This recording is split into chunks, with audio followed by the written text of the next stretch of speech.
Évangile de Jésus-Christ selon saint Matthieu. En ce temps-là, Jésus disait à la foule ces paraboles. Le royaume des cieux est comparable à un trésor caché dans un champ. L'homme qui l'a découvert le cache de nouveau. Dans sa joie, il va vendre tout ce qu'il possède et il achète ce champ.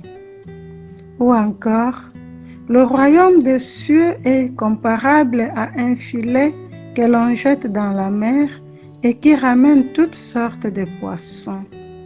Quand il est plein, on tire sur le rivage, on s'assied, on ramasse dans des paniers ce qui est bon et on rejette ce qui ne vaut rien. Ainsi en sera-t-il à la fin du monde.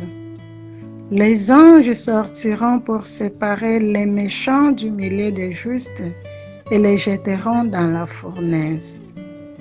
Là, il y aura de pleurs et de grincements de dents. Avez-vous compris tout cela? Ils lui répondent, oui.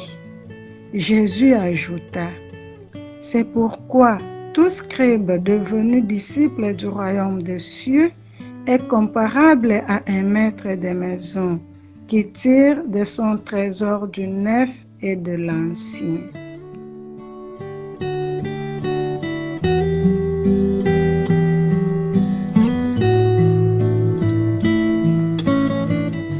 Dans la parole de Dieu d'aujourd'hui, le Seigneur nous parle du royaume des cieux. Cependant, il n'en donne pas une définition concrète. Il le décrit avec des images immédiatement compréhensibles, mais qui suscitent également une profonde réflexion. Nous pouvons en identifier deux lignes d'interprétation.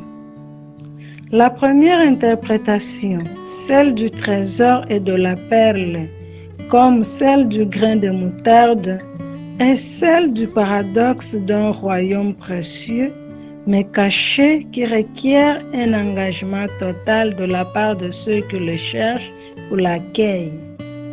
Cependant, il ne dépend pas de nos recherches. Il porte ses fruits par lui-même en son temps de manière presque prodigieuse.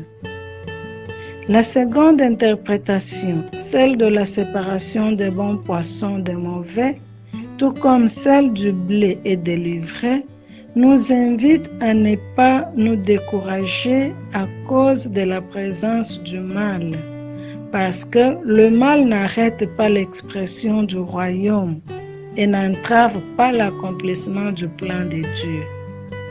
La justice que nous aimerions voir immédiatement n'est pas perdue.